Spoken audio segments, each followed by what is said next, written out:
Well, good morning. Thank you all for being here this morning for this session on brain tumors. My name is Leo Ballester. I'm a molecular neuropathologist at MD Anderson Cancer Center.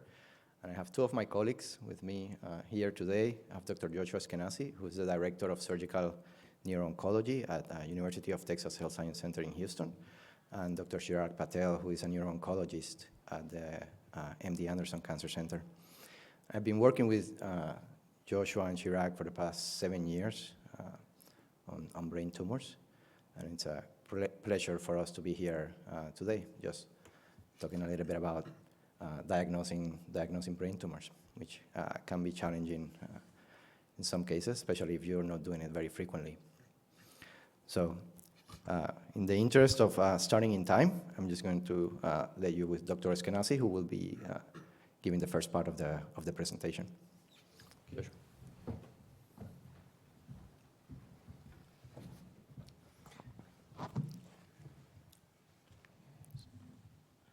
Well, thank you everyone for the invitation, the CAP. Dr. Ballester, it's been a pleasure, and I'm a neurosurgeon. I specialize in brain tumors, and I'm going to be talking about sort of what I've learned over the last decade in working very closely with pathologists, specifically neuropathologists, and my experience along the way. So as you guys know, the chronology of a patient disease starts from the initial presentation. Patient comes to the hospital with a seizure, we do imaging, then we do a surgical intervention. The patient stays in the hospital, we see him in the clinic, we discuss the results in the tumor board conference, and then we go into further adjuvant therapies and surveillance. And we are involved in every aspect of that, but if you think about it, the pathologist is not involved as closely. Typically, we see you guys when we're doing a frozen and a tumor board in most places, but that doesn't mean that you cannot get involved from the beginning by phone conversations, by looking at medical records, because what's more important is that the decisions about surgical resection, chemotherapy, everything that we're going to be doing is going to be based on the pathological diagnosis. And despite never interacting with the patient, the pathologist should take advantage of everything that's in the medical record. And I also believe that there should be some basic knowledge about neurology, neuroanatomy, clinical presentation, imaging, so that you can review all of those data points before looking at the pathological slices. The medical comorbidities, symptoms, the location, everything is very critical. And when we start talking about diffuse gliomas, which is sort of the goal of this symposium, as you know, these tumors infiltrate the brain very diffusely, and we cannot cure these patients with surgical resection, which is impossible to do it completely. And they're genetically and phenotypically very diverse, and unfortunately, they always invariably recur. The classification, the 2021 classification has become very simple. And when you're looking at diffuse gliomas, there's only 3 types, not to be confusing. So astrocytoma IDH mutant, and based on histology, it's either grade 2, 3, and 4. Some molecular alterations can also bump it to a higher grade, and we'll talk about that. All molecular oligodendrogliomas can only be grade 2 or 3, and glioblastoma IDH wild type by definition grade 4. If you look at the images before even looking at the pathological, you can really distinguish between an IDH mutant glioma and an IDH wild type. IDH mutant gliomas are much bigger, typically in the frontal lobe, although they can be in any location.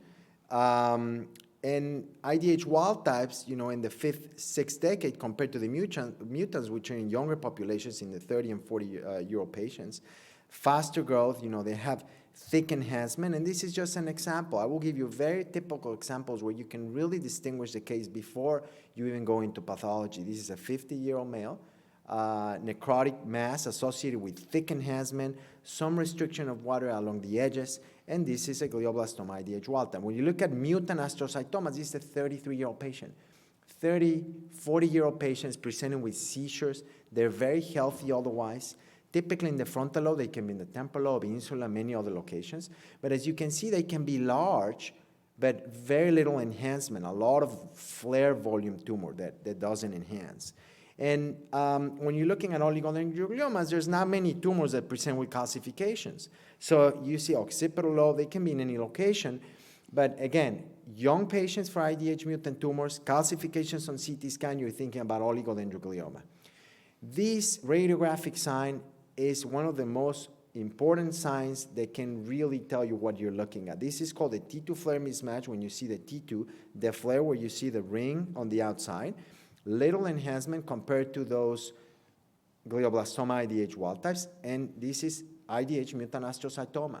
When we look at this in the tumor board conference, I can tell already what the pathology is going to be. These are 8 different patients showing the T2 flare match sign. They're all the same. And these signs have very high positive predictive value, 100%. I mean, I have not seen a case where you see this phenomenon that doesn't match with the pathology. Now, MRI has limited specificity. If you look at limited images, on the top, you see a T1, a flare, and a pulse contrast on the bottom. Again, they look very similar. It's hard to tell, but you can pick up some subtle things like the homogeneous enhancement for lymphoma on the bottom, thick enhancement, necrosis for glioblastoma. Post-treatment effects are very difficult, and we'll go into that on the third talk when we're trying to distinguish between pseudoprogression and true progression. One of the most challenging aspects of pathology is the needle biopsy, which can be intimidating. You're under pressure, you're under a time constraint, the patient is under general anesthesia, and you got to give an answer that is helpful to us.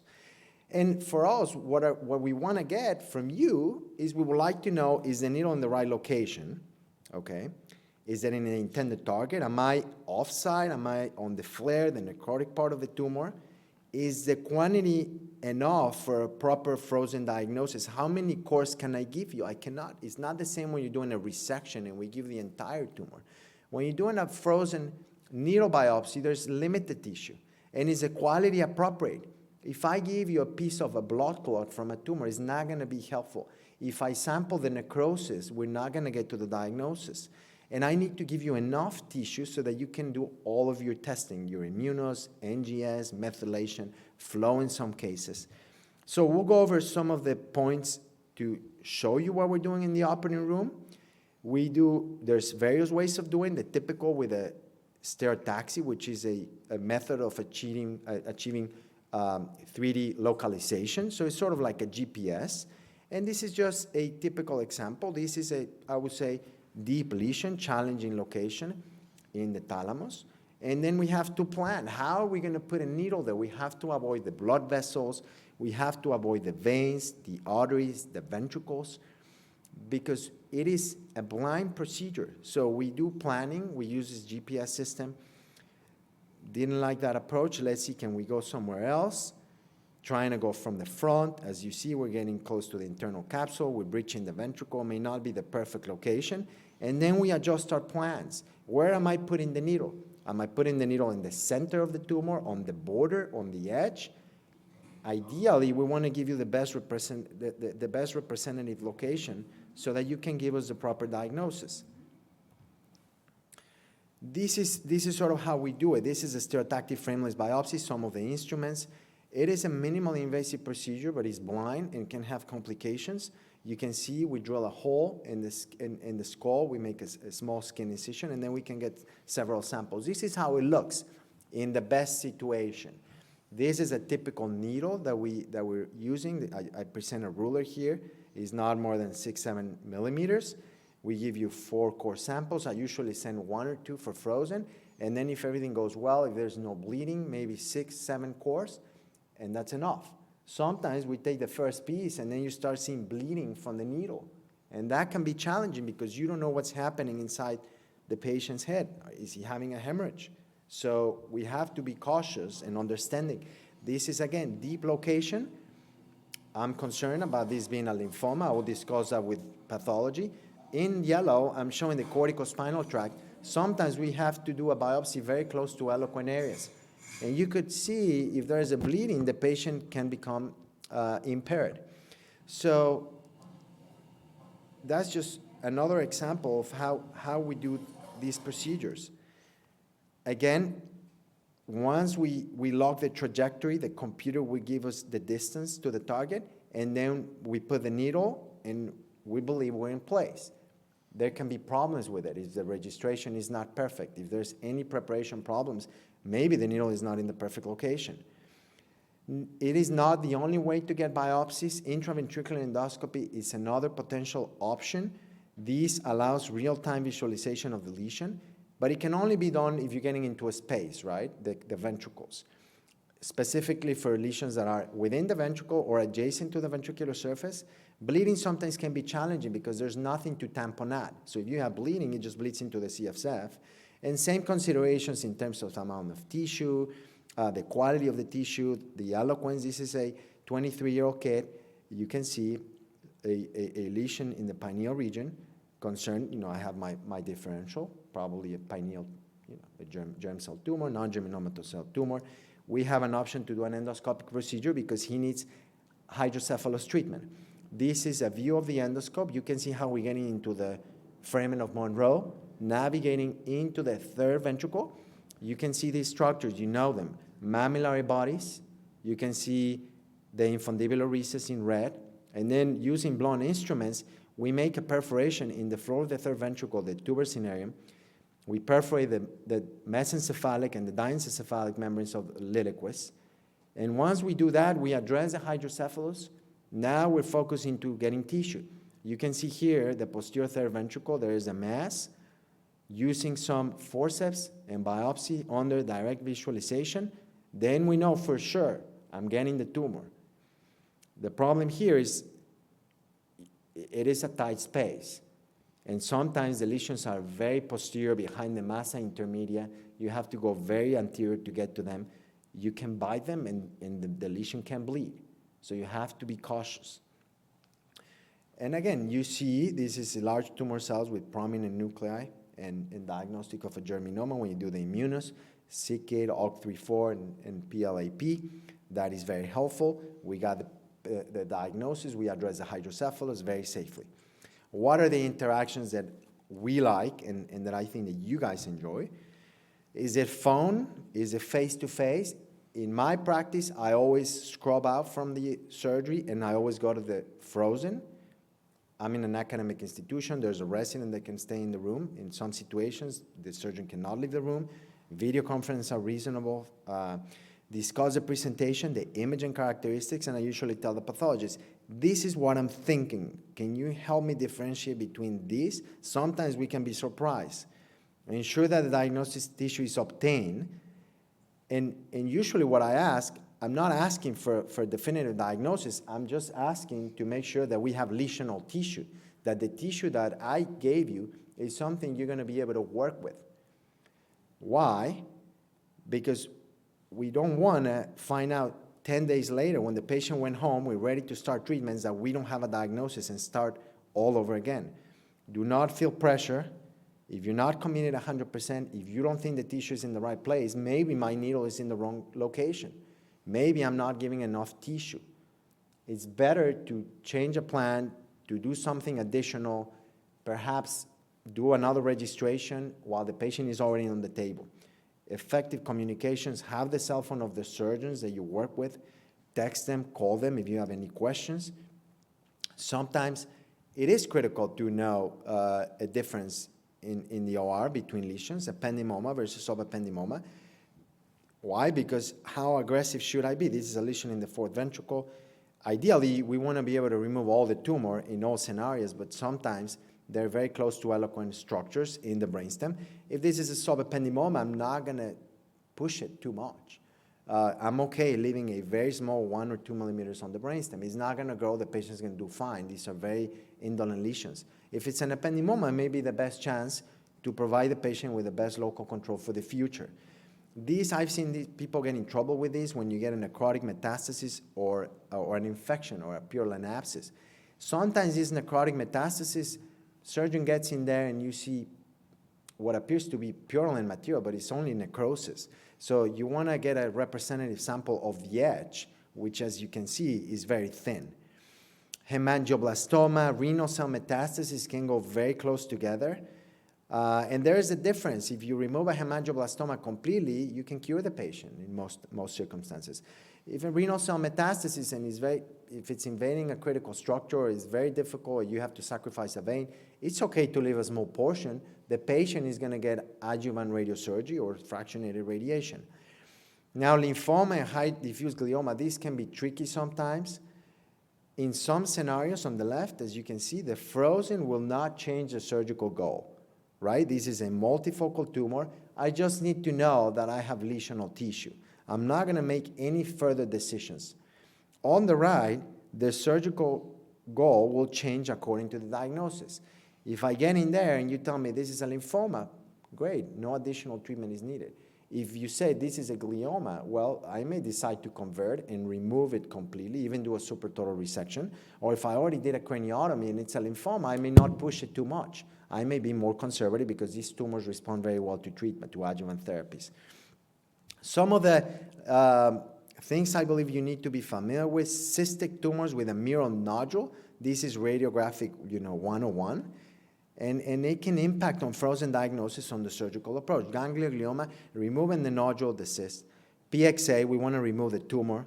We want to remove the nodule and the wall. Cystic GBM, the same thing. I've seen cases where they get into a cystic GBM, they decompress the tumor, patient gets better for 5-6 days, and in 10 days the tumor re-expands and all of the enhancement is still there. Long metastasis, you want to remove it completely. Hemangioblastoma is different. We're not going to remove the wall. Only remove, there's no tumor cells on the wall. We're focusing on the nodule. This is another one that I've seen people get in trouble. Low-grade glioma versus gliosis. That can be difficult, specifically when it's low-grade lesions. 33-year-old female, incidental lesion. She was monitored initially, I saw in 2020, and then it kept growing, very close to the corticospinal tract, as you can see there in green. We did it with mapping, motor mapping. The frozen diagnosis was very helpful. They say this is consistent with gliosis. I didn't push it again, but after removing this, the patient did fantastic. And she's not had any problems. We've been following her for 4 years. So this is how we do. Sometimes we have to do a significant amount of mapping, keep the patient awake to make sure we're not hurting them. This is a different one. 43-year-old female presented with syncope, and then she has this flare signal change in the cortical area, concerning for glioma.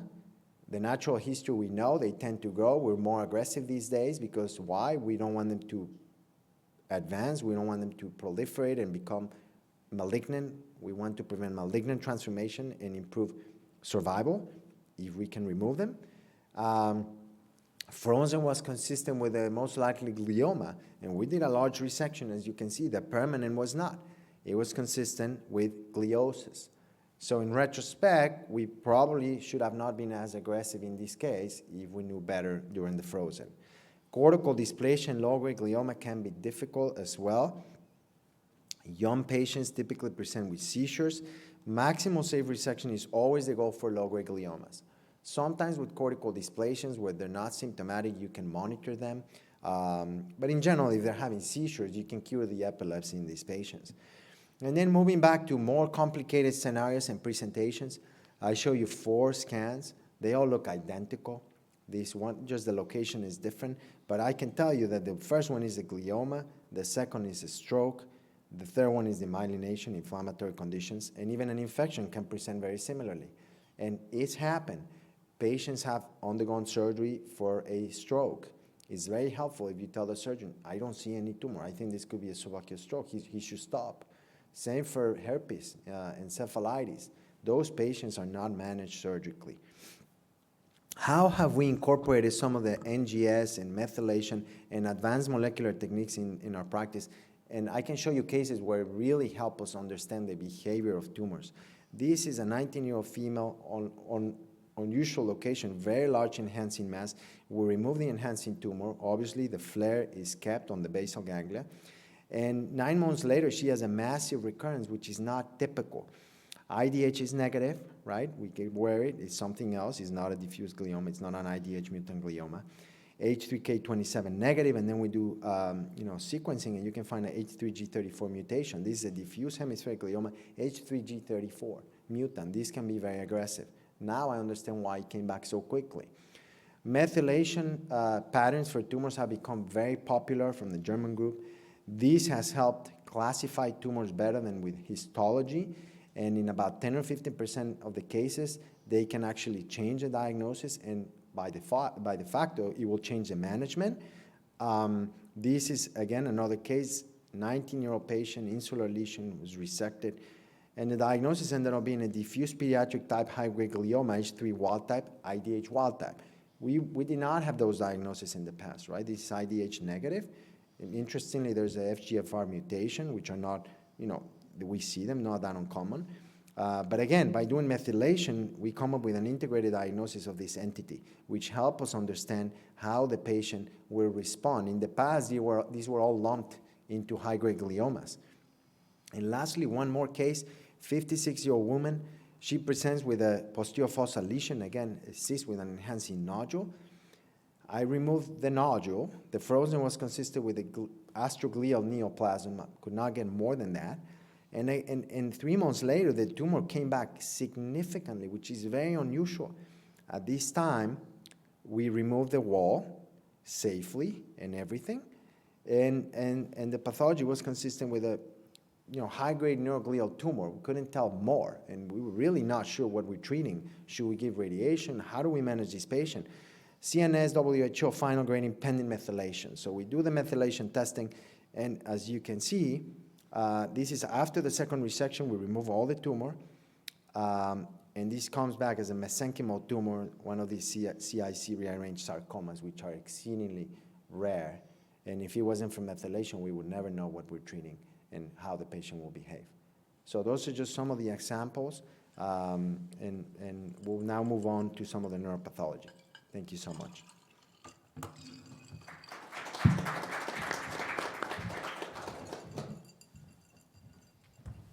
Thank you, Joshua. Okay, so now we're going to shift a little bit and talk about brain tumors from a neuropathology perspective. And the first thing that we should probably do is know the entities, right? It's impossible to diagnose a tumor that we don't know exists. And there are probably about 140 brain tumors in the WHO classification, so we're dealing with a long list of entities. There are 5, we mainly follow the WHO, which is used around the world. There are 5 editions of the WHO. The first edition was written in 1979 by a single author. The most recent edition, the 5th edition, was released in 2021, and it's written by an editorial board, and it has multiple authors from different parts of the world. So it has evolved in complexity throughout the years. Like Joshua mentioned, many times the first time we encounter the patient is at the time of intraoperative consultation or frozen section. And I like this quote from Peter Berger's book, which is a very famous neuropathologist. So I'm going to read the first paragraph, which is: the call to the operating room for an intraoperative consultation for a brain or spinal cord lesion is nothing but a bad dream to many pathologists. Exposing frequently to neurosurgical specimens, drawn into a world of masked figures, confronted by small fragments of tumor entities with overlapping histological features, and asked to distinguish between normal and neoplastic tissues on the basis of only marginal differences in cellularity. He or she might well be stressed. And sometimes we are stressed. And the goal of this course is to maybe help us be a little bit less stressed in some of these situations. So one of the things that I focus a lot on is a lot of the information that we use to make a diagnosis is on the slide in many cases. Age of the patient, sex, history of cancer, history of a cancer predisposition syndrome, the anatomic location of the tumor, and the imaging characteristics. And all of this information we can have in advance before we go for an intraoperative consultation. And we can get very close to a specific diagnosis or have a narrow differential diagnosis if we incorporate all of this information ahead of time. And it will make our life significantly easier at the time of intraoperative consultation. So here we have a collage of multiple patients with different lesions. And we can get very close to a diagnosis by looking at the imaging in many of these situations. And I will walk you through some of these entities. First image on the left is an intraventricular lesion, and that will bring to the differential diagnosis an ependymoma, right? The second image is a cyst with a mural nodule in the cerebellum, which is a classic presentation for pilocytic astrocytoma. Hemangioblastomas as well can have similar imaging. But now we've narrowed the differential to potentially two entities. And if the patient is a kid, then we'll certainly favor pilocytic astrocytoma in this scenario. The next image is an intraventricular lesion. It's in the glomus. The first image was in the anterior lateral ventricle. This image is in the posterior. The lesion is in the posterior ventricle. And that would highly suggest an intraventricular meningioma, which they can originate from the glomus. This is a cellar and supracellular lesion, so it's most likely a pituitary adenoma. And it has that narrowing in the center, giving these two, like an upper portion and a lower portion. We like to call that sometimes the snowman sign, which is characteristics of these large pituitary adenomas. This is T2 flare signal. It involves left and right hemispheres. It's most likely a diffuse glioma. Right? Here we have multiple lesions, contrast-enhancing lesions, and it's a smooth ring. So this would likely be an infectious process, for example. And the smooth ring is different from the ragged ring, which is characteristic of glioblastoma. Right? So that from the imaging is something that can help us distinguish. One is multiple lesions. Glioblastomas tend to be a single lesion in most cases. And then we have a smooth ring versus a ragged ring. Here we have a pineal region tumor, so that raises the differential of pineal parenchymal tumors, germinomas. This patient has a lesion expanding the pons, and in a child, this will almost certainly be a diffuse midline glioma H3K27M mutant. And we can know that ahead of time before ever looking at an H&E stain slide. We have a patient with multiple lesions in both hemispheres. This is a patient with metastatic disease. Here we have a glioblastoma, and here we have enhancement around the ventricle, which is highly characteristic of lymphomas. And this is an extraaxial lesion with a dural tail, homogeneous contrast enhancement, which is a classic presentation for meningiomas. And knowing this is extremely, extremely helpful at the time of intraoperative consultation. Frequently, the specimen will come labeled as brain tumor. And it basically is up to us to find this additional information in the electronic medical records and be informed about the patient's conditions and the actual anatomic location of the tumor. Okay, so imaging is critical to the pathologist for generating a differential diagnosis. Another thing to keep in mind is that the most common type of brain tumors are actually not primary brain tumors. It's metastatic disease. So statistically, when you go for intraoperative consultation, if you don't know anything about the patient, most likely it's going to be a metastasis. The other thing to keep in mind is that subclassification of diffuse gliomas requires molecular characterization, and that is not something that we can currently do at the time of intraoperative consultation. So distinguishing between a glioblastoma, IDH wild type, an oligodendroglioma, IDH mutant, and 1p19q co-deleted, or an astrocytoma, IDH mutant, at the time of intraoperative consultation is essentially not possible. So in this case, the diagnosis of diffuse glioma is essentially sufficient to guide surgery. And then we can figure out the molecular characteristics of the lesion later on permanent specimens. Now, diffuse gliomas are not the only tumor types that are now defined by specific molecular alterations. There's a long list of tumors. In many cases, the mutation has become part of the name of the tumor, and that means that in order to make that specific diagnosis, we need some type of molecular testing. In some cases, we have immunohistochemistry that can serve as surrogate markers for specific mutations like BRAF V600E, IDH1R132H, H3K27M. In some cases, we need sequencing. In other cases, we need methylation profiling, like in the case of high-grade astrocytoma with pyloid features, which is a recent entity, which is defined by a unique methylation profile. So there's really no other way to make a definitive diagnosis of high-grade astrocytoma with pyloid features other than methylation profiling. But we can be very suspicious about that diagnosis, and I'll tell you a little bit about the end, how we can suspect that we're dealing with an entity like that, even without doing or before doing the methylation analysis. When we look at distribution of brain tumors, I mentioned this earlier, metastasis is the most common, right? And followed by meningiomas, pituitary adenomas, and glioblastomas. So one of the things I like to do is, if I know I'm dealing with one of these four scenarios, metastasis, meningioma, pituitary adenoma, or glioblastoma, then I know that the frozen section is probably not going to be particularly challenging. So that removes some of the stress of a particular case. And if it's not one of these four entities, then you're dealing with this other category, which is actually a large number of possibilities. And those cases can be particularly challenging. Sometimes you give less specific diagnosis. But if you know you're dealing with a glioma or with an embryonal tumor, those things can be helpful at the time of intraoperative consultation. So you don't have to be 100% specific as to what the diagnosis is at the time of Rosen section.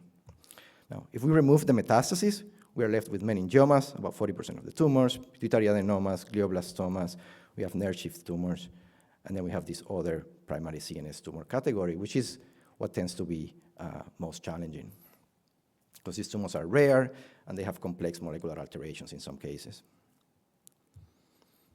Now, if we go back to common presentation of some metastatic tumors is a hemorrhagic lesion, and in particular renal cell carcinoma, metastatic melanoma, choriocarcinoma can present as hemorrhagic lesions, and that's a well-known phenomena in the setting of some of these metastatic tumors. In some cases, the patient will have surgery for intracerebral hemorrhage, and we don't know the cause of the intracerebral hemorrhage. In many cases, it will be hypertension, but I've been surprised in some cases where you have a metastatic tumor just presenting an intracerebral hemorrhage in a patient with no known systemic cancer diagnosis. If we look at the distribution of metastases, they can occur anywhere. Cerebellum is a very common location for metastatic disease, frontal lobes. And I want to highlight cerebellum because that is a classic presentation. And if I see a patient, an adult patient with an enhancing lesion in the cerebellum, metastasis is the first thing that comes to mind. Metastatic breast carcinoma, metastatic lung cancer, they're very common presenting as cerebellar lesions. So now let's talk a little bit about diffuse gliomas. So in 2016, there was a revision to the 4th edition of the WHO. And for the first time, we moved from that old principle of diagnosis based entirely on microscopy by incorporating molecular parameters into the classification of CNS tumor entities. And that has continued to evolve from 2016, and the number of lesions that are now defined by molecular alterations has increased. So molecular characterization is critical for the diagnosis and grading of CNS tumor, in particular the diffuse gliomas. We have the three main categories of adult-type diffuse gliomas, right? Astrocytoma IDH mutant, grades 2 to 4, oligodendroglioma IDH mutant, 1p19q co-deleted. So we need both alterations to make a diagnosis of oligodendroglioma. They can be grades 2 to 3. Or glioblastoma, which has to be IDH wild type, so we need to test for mutation in IDH1 or IDH2 in order to make a diagnosis of glioblastoma. And by definition, they're grade 4. So let's go over a case. Here we have a lesion in the right hemisphere. We have a non-enhancing component, and we have an enhancing component. Here we have a tumor. There are some microcysts. This is a histology consistent with a diffuse glioma. This tumor had minimal mitotic activity, no vascular proliferation, no necrosis. So on histology, that would be consistent with a WHO grade 2 diffuse glioma. If we look at the enhancing component, it looks more cellular, more pleomorphic. There was increased mitotic activity, and there was vascular proliferation, which actually correlates with the presence of contrast enhancement on the MRI. Whenever I see contrast enhancement on the MRI and I'm dealing with a diffuse glioma, you suspect that there is either vascular proliferation or necrosis. So that would make the tumor a WHO grade 4, based on histology. Now, there's a classic triad of molecular alterations that we associate with IDH mutant tumors, right? And that includes mutation in IDH1 or IDH2, mutation in ATRX that we can identify by immunohistochemistry with loss of ATRX expression in tumor cells, and a TP53 mutation. This particular tumor had a mutation in IDH1, IDH1R132H. It had loss of ATRX expression in tumor cells, and you can see that the normal endothelial cells and normal glial cells retain expression of ATRX because they do not have a mutation. And we have P53, which is frequently mutated in these cases. This particular example, P53 was not mutated. So you can have diffuse astrocytomas IDH mutant with only IDH1 mutation and ATRX mutation, or only IDH mutation and P53 mutation. Most frequently, you have the three, but you don't necessarily have to have the three in all cases. So the final diagnosis for this patient was astrocytoma, IDH mutant, and it was a WHO grade 4 tumor because there was vascular proliferation. Now, if we look at a different patient, here we have a contrast-enhancing lesion in the left hemisphere. And this is what the histology looked like. It's a diffuse glioma. We have vascular proliferation. We have necrosis with pseudopalisading of the tumor cells around the necrotic center. In 2007, the diagnosis would have been glioblastoma, WHO grade 4, and that would have been the end of it. No additional testing needed. Today, the same histology can be an astrocytoma, IDH mutant, WHO grade 4. It could be a glioblastoma, IDH wild-type, WHO grade 4. It could be a diffuse midline glioma, H3K27 altered. It could be a diffuse hemispheric glioma, G34 mutant, or it could be a diffuse pediatric high-grade glioma, H3 wild-type, IDH wild-type. So we cannot distinguish between these entities just on histology alone. We need additional testing for IDH mutations, histone mutations, in order to make these diagnoses. They're all WHO grade 4 tumors with poor prognosis, but they have characteristic names. In some cases, they have different therapies, like the K27M mutant gliomas. There are specific therapies for these tumors. So it's important to make these distinctions. We have another case of a non-enhancing lesion, also in the left hemisphere. And in this particular case, we have histology consistent with the diffuse glioma, no elevated mitotic activity, no vascular proliferation, no necrosis. That histology is consistent with the grade 2 lesion. However, diffuse gliomas can be grade 4 even in the absence of high-grade histologic features, and that's important to keep in mind. Even in the absence of vascular proliferation, in the absence of necrosis, there are molecular alterations that are associated with grade 4 behavior. So it's important to identify some of these alterations. This tumor could be a glioblastoma, IDH wild-type, CNH WHO grade 4, even without vascular proliferation or necrosis, if there was a TERT promoter mutation, EGFR amplification, or combined gain of chromosome 7 and loss of chromosome 10. So there are specific molecular alterations in the setting of a diffuse glioma that will allow us to make a diagnosis of glioblastoma. So these particular cases need sequencing for proper diagnosis.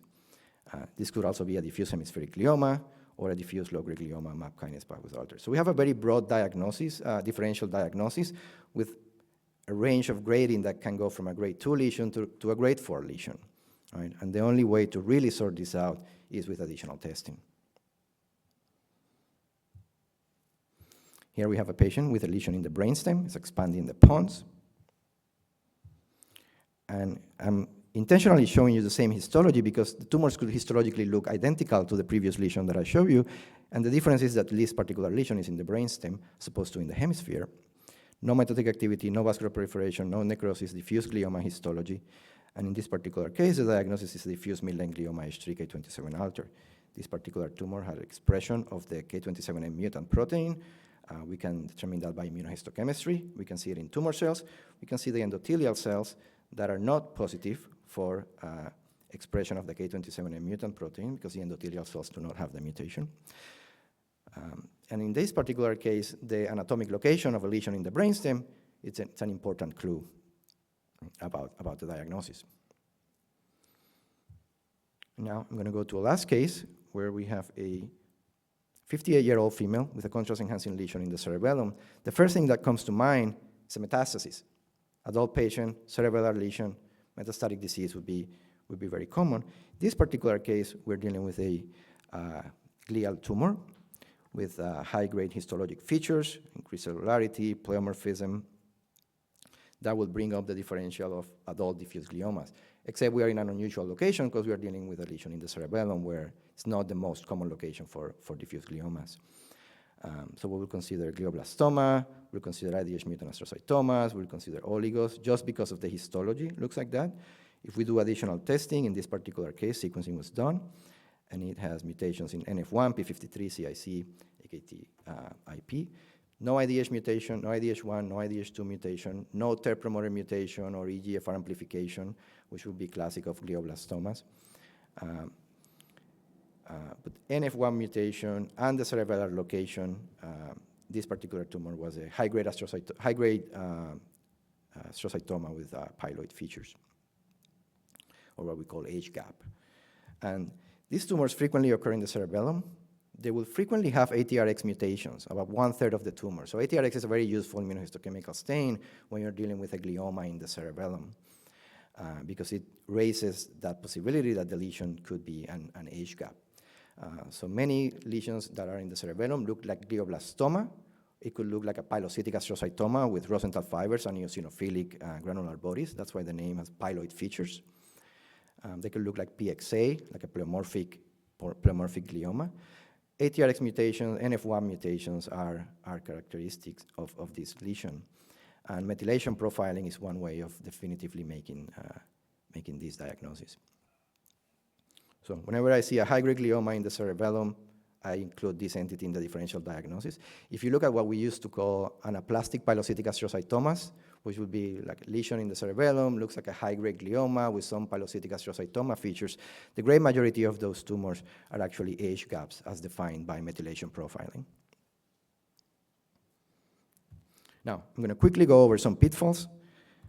One is that the immunohistochemical stain for IDH1R132H does not capture all the mutations in IDH1 or IDH2. They're non-canonical mutations that we need to exclude, especially in patients older than 55 years old, to make a diagnosis of glioblastoma.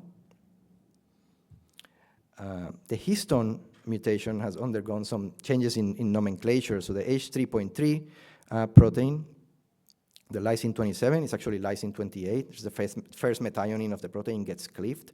So there was some confusion in the number of the residues early on. And the gene name changed from H3F3A to H3-3A. So in fact, what we used to call H3F3A K27M today will be H3-3A K28M. It's important to keep that in mind because depending on what molecular report you're getting, on who's doing the sequencing, you may get one nomenclature or the other, but we're dealing with the same mutation. The WHO has the name still of K27 altered, so it's important to keep in mind that even though the mutation may come as a K28M, the diagnosis is still diffuse midline glioma H3 K27 altered. One more caveat is related to 1p19q codeletion, which is a defining feature of oligodendrogliomas, IDH mutant, 1p19q codeleted. The alteration in oligodendrogliomas is loss of the 1p, entire loss of that chromosomal arm, and loss of 19q. Now, the FISH probes do not bind to the entire chromosomal arm. They bind to specific small regions of the chromosome. And in some cases, you can have small deletions that interfere with binding of the probes, and they will look like loss of the signal in FISH studies. And this happens in about 5% of glioblastomas that will show 1p19q codeletion by FISH analysis. It doesn't mean that the entire chromosome 1p and 19q are deleted. You just have segmental deletions in these chromosomes that give you a loss of signal in the FISH.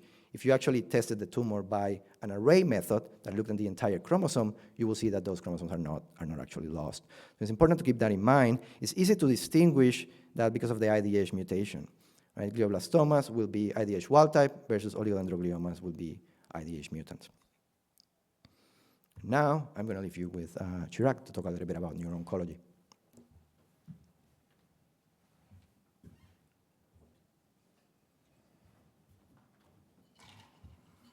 Okay, well, thank you, Yashu and Leo, and thank you, everyone, for being here this morning. So this is could be a kind of recap of what's already been presented, but in a way, as you know, as neuro-oncologists, we depend on the neurosurgeon and the neuropathologist to help guide us in terms of what we can offer to the patient. So your role is, very critical.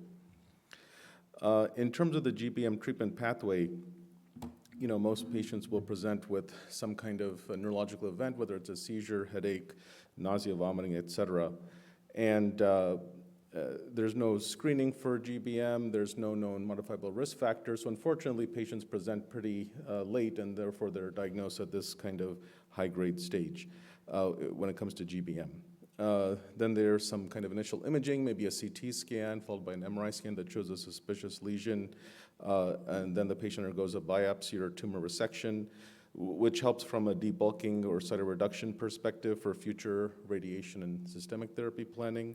And then, of course, this offers the tissue for the pathologist to make the diagnosis. And then, of course, we'll treat the patient with the appropriate therapy, whether it's for GBM, temozolomide, radiation, and tumor treating fields, and for other pathologies, other systemic therapies are available. So, there's a saying, the tissue is the issue for a neuro-oncologist, for any oncologist. It's important to have sufficient tissue for molecular testing. And as has already been mentioned, please don't hesitate to ask the neurosurgeon for more tissue if you don't have a certain diagnosis. It's really critical. And also, you're going to want to have enough tissue for the additional follow-on testing that Leo mentioned. For example, the IDH mutation testing, MGMT promoter methylation testing, H3K27M mutation testing, et cetera.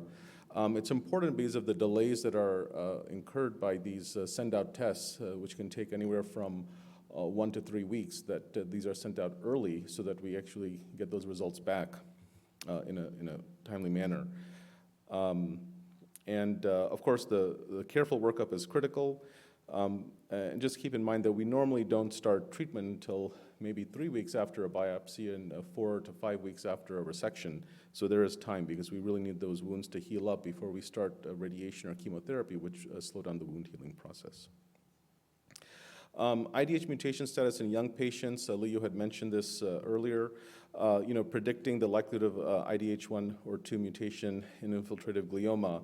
If the canonical R132H mutation by immunohistochemistry is negative, but the patient is less than 55 years old, it's important to send for full genetic testing and sequencing. And there's also something called this University of Kentucky online calculator, where this can kind of give you the percent probability that even in spite of having a negative canonical mutation, there may be a high probability of having an IDH1 or 2 mutation of some kind, which would again affect the diagnosis and potentially the treatment. The importance of next-generation sequencing doesn't necessarily play a role at the time of treatment for initial disease, but because we have standard therapies available, we have radiation, chemotherapy, et cetera.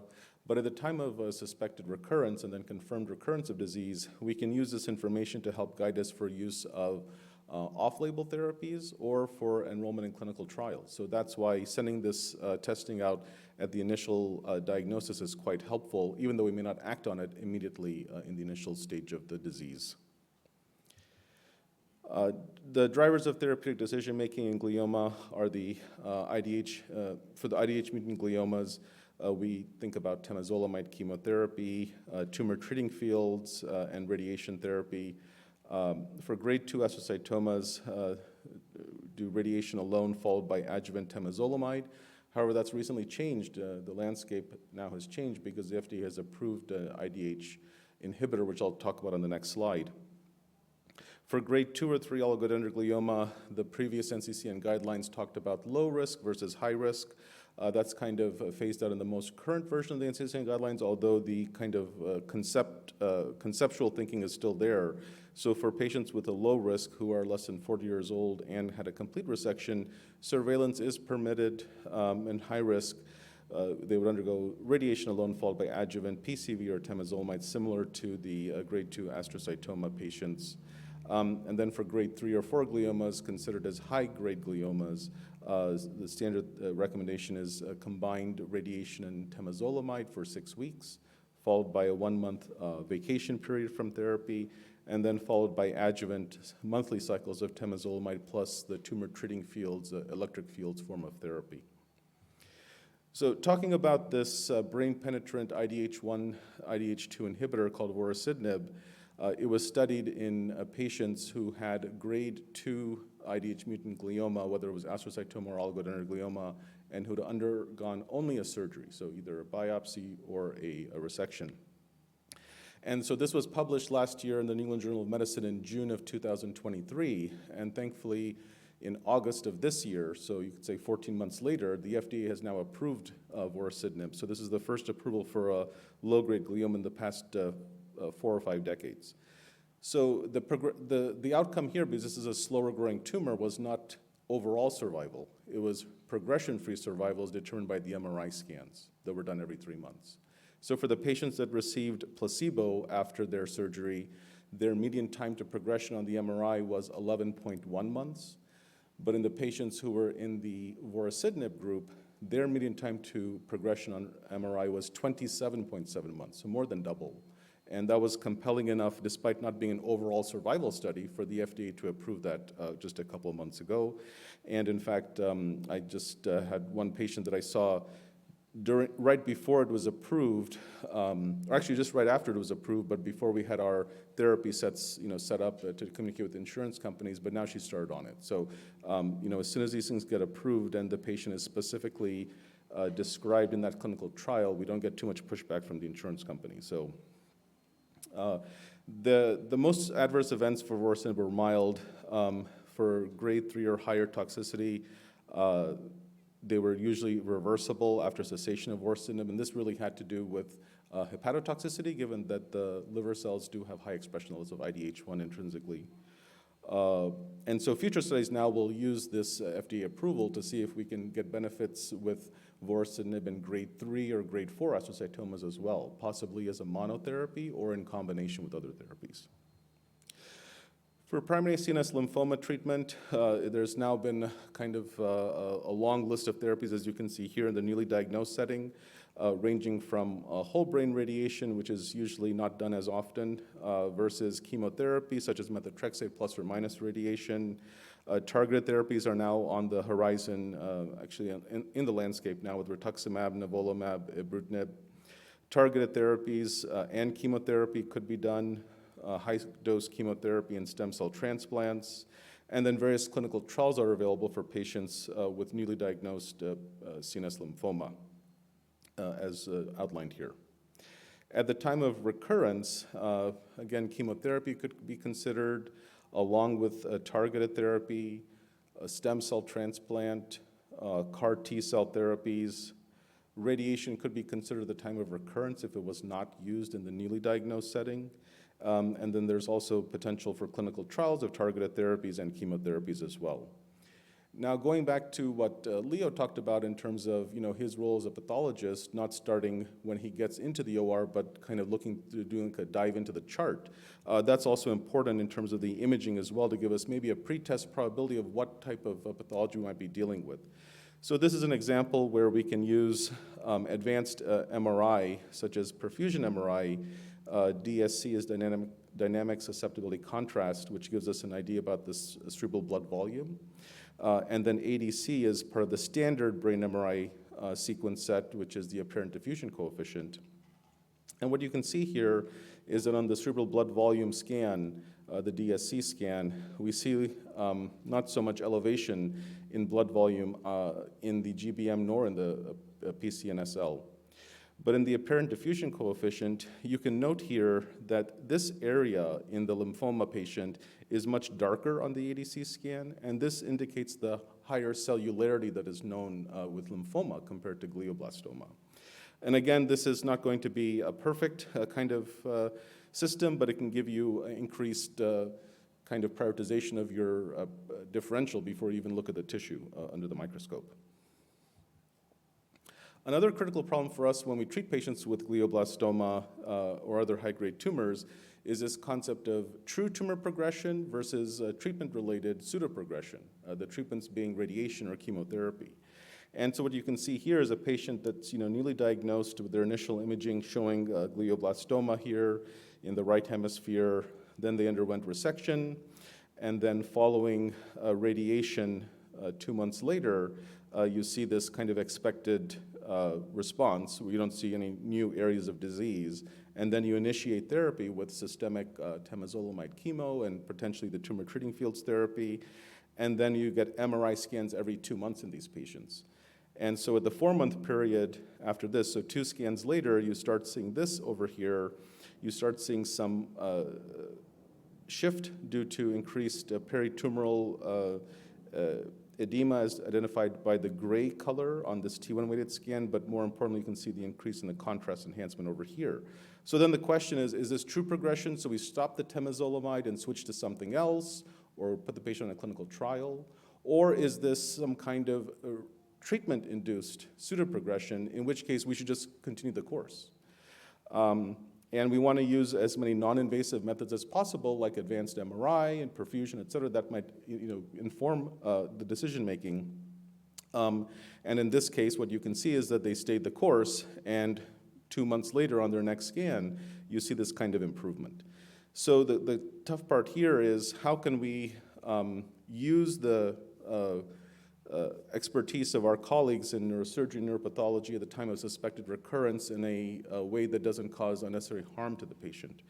And I'll get to that in a moment.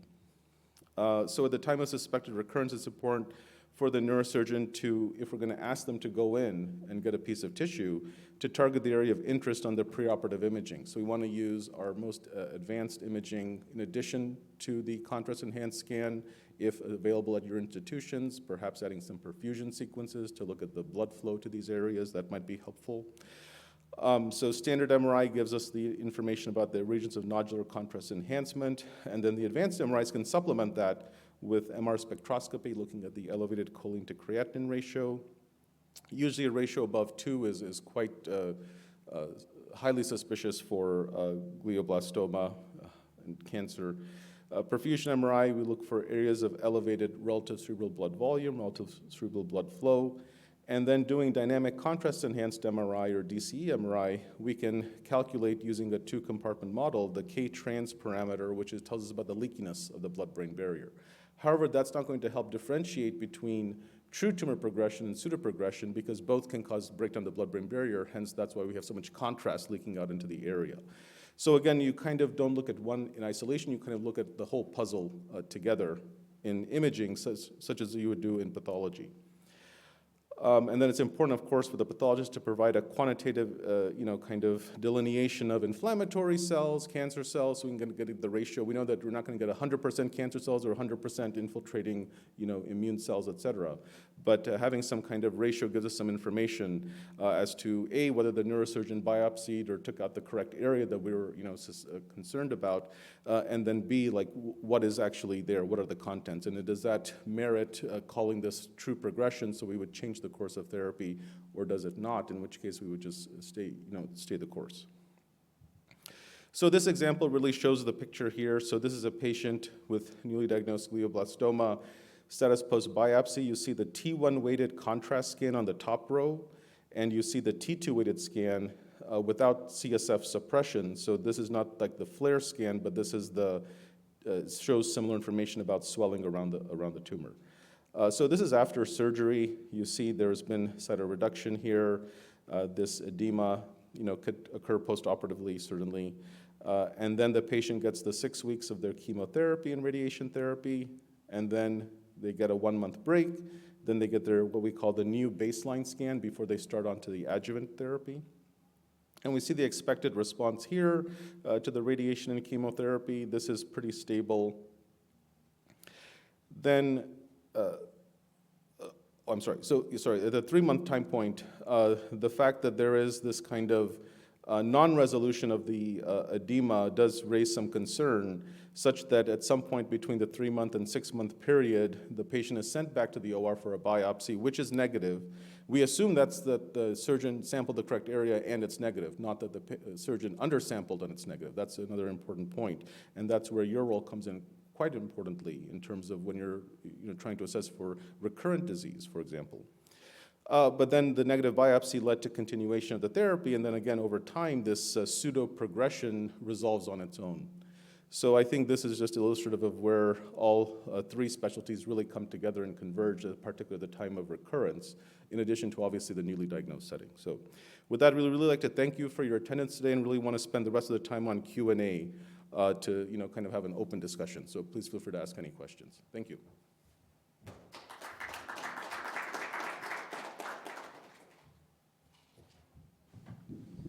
Well, thank you very much for your attention, and if there are any questions, we're happy to address. Yes, please. Would you please elaborate on the difference between K3, K27M, and K27ME? Oh, the K27ME3. Okay, so the question is about the difference between the K27M, the antibody against the mutant protein, K27M, and the antibody against the K27ME3. So lysine 27 under normal conditions is trimethylated. So that's the wild type scenario. And there's an antibody against that trimethylated lysine 27. That is the wild-type protein. So under normal circumstances, all cells will be positive for that antibody. They will have the normal histone protein with the normal wild-type scenario of trimethylated lysine 27. Now, when there's a mutation, the lysine 27, for example, the K27M mutation, that lysine 27 is no longer a lysine, it's methionine. So it's no longer trimethylated. So there is loss of that signal.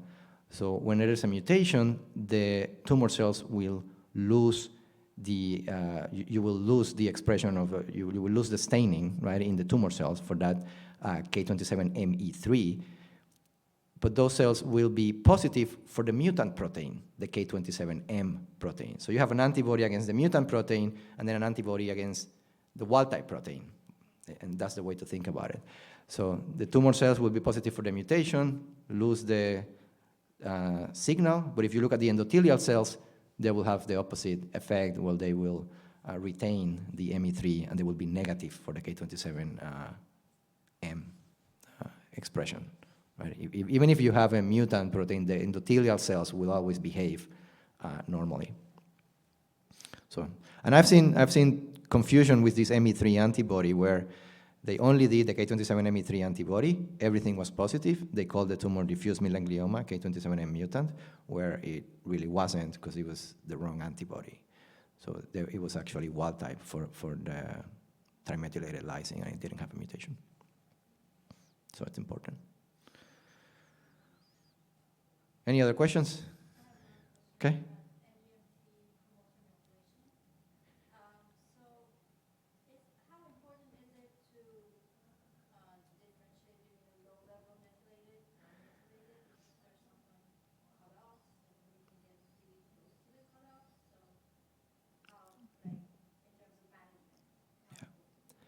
So I'm gonna give you the pathology perspective, and then maybe I'll let Chirag talk about how he interprets this.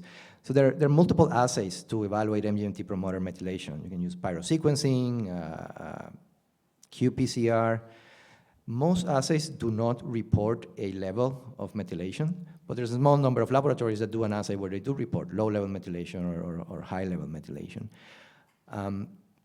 From my perspective, it's either methylated or not, and I think that's how we interpret it in most cases. We don't pay a lot of attention to whether it's low level or high level.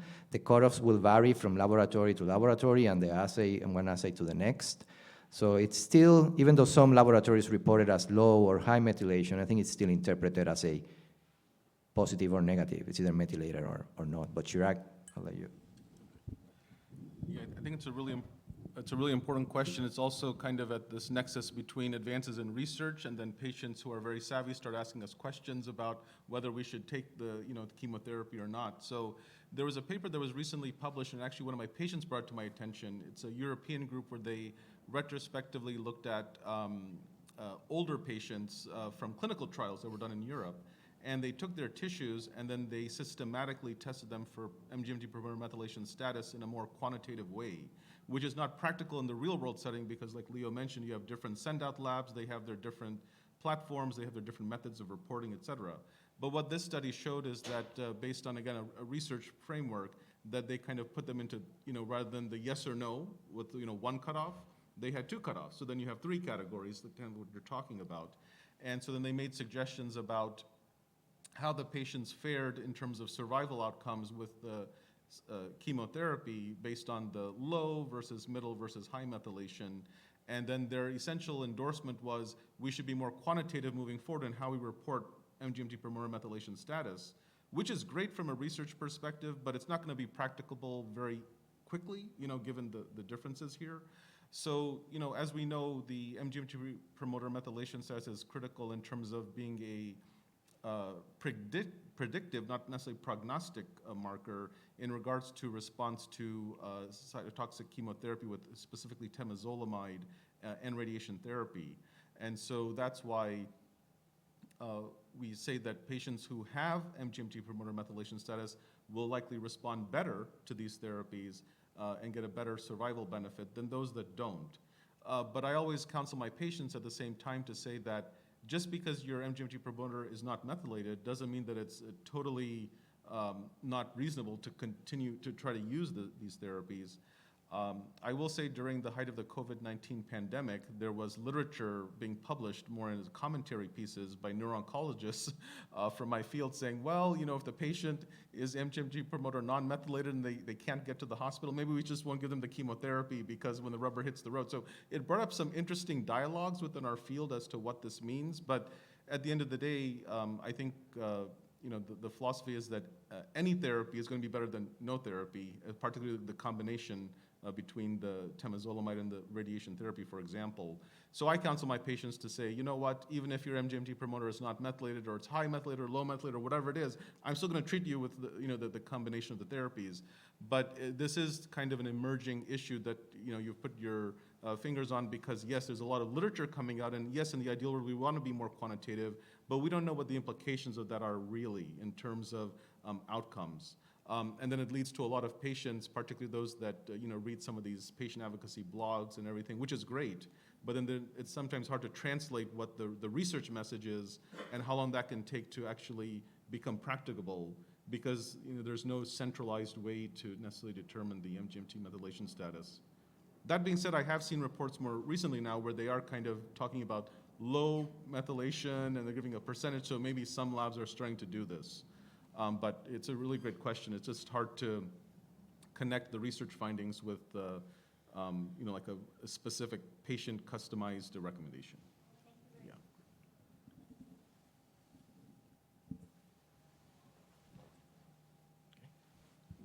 Any other questions? Yes? What is your algorithm for, you know, if you're not at a glioblastoma grade 4, obviously by histology, and you're going to do you start with FISH probes, you know, after your IDH1 ATRX, do you do FISH probes or do you just throw the whole gamut, right? Just do NGS? So if I'm dealing with an adult diffuse glioma and it doesn't look like a glioblastoma, then so I always do the immunostains, IDH, ATRX, P53, and I start with those three. If ATRX is lost, so if it's IDH mutant, then I know I'm dealing with an astrocytoma, IDH mutant, or an oligodendroglioma. Then I look at ATRX. Is it lost or is it retained? If ATRX is lost, then it's an astrocytoma, IDH mutant. I don't do FISH because ATRX loss and 1p19q co-deletion are mutually exclusive.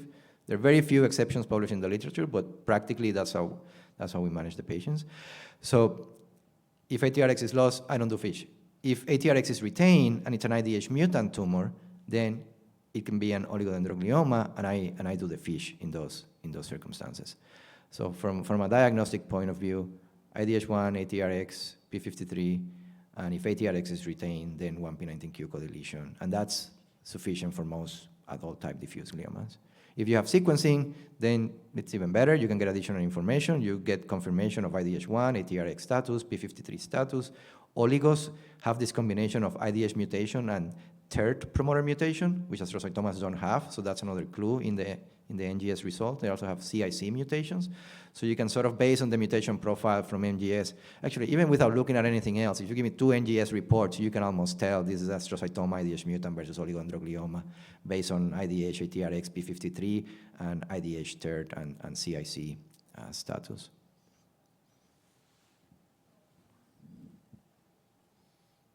Yes? How do you try to ensure that there's enough tissue collected in order to order those molecular NGS tests? So if there's intraoperative consultation, that's the number one thing I have in mind. It's not, I'm not so worried about is this a glioblastoma or an oligo. I'm worried, is this a diffuse glioma, yes or no, and do I have enough tissue to work it up later? And those are basically the 2 questions I'm trying to answer at the time of processation. And if there's not enough tissue, which sometimes it happens with needle biopsies, I communicate that to the neurosurgeon. If it's safe, they will go back and get additional tissue cores. If the patient is bleeding, and it happens sometimes where they cannot get additional tissue, then at least they know and they're aware that we may not have enough tissue, and that has happened, and sometimes you cannot just characterize it further and you need to wait or do a second procedure. But your job is to at least try to answer those questions at the time of frozen section so that if it can be done, we can get more tissue.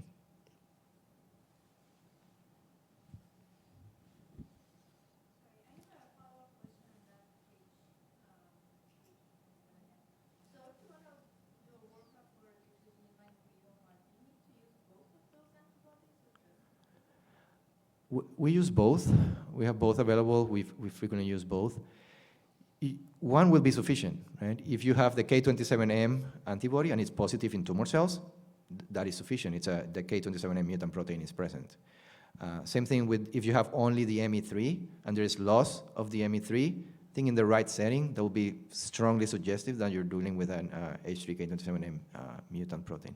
There are other tumors, though, and you have to keep that in mind, that will have loss of the trimethylated signal in the absence of the K27M mutation, and that's a caveat of just using the ME3.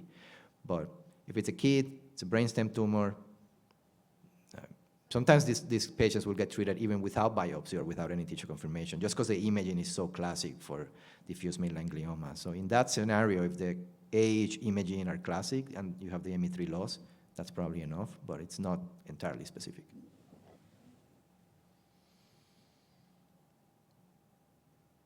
Yes? I just wondering, if you only have the tumor on the frozen section, can you use for the molecular test? So if you have a specimen and you see tumor cells in the frozen section, then you get the permanent and tumor cells are not there. Yeah, that's always an unpleasant surprise. You can use the frozen, especially for sequencing studies. The frozen tissue, it's better because the DNA is preserved. So formalin fixation fragments the DNA. So in the absence of formalin fixation, the DNA is better preserved. You don't have this effect of formalin on DNA fragmentation, and you can get even better next generation sequencing results. So you can certainly use frozen tissue for sequencing.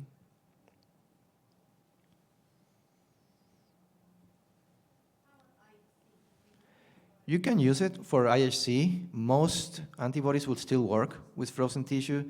There's some antibodies that sometimes don't perform the same way because the epitope is not as accessible, and there are differences between fixation and no fixation. But for most antibodies, like the IDH1 antibody, I've used it in frozen specimens, and it works. So in most cases, if we don't have anything else, we will try it.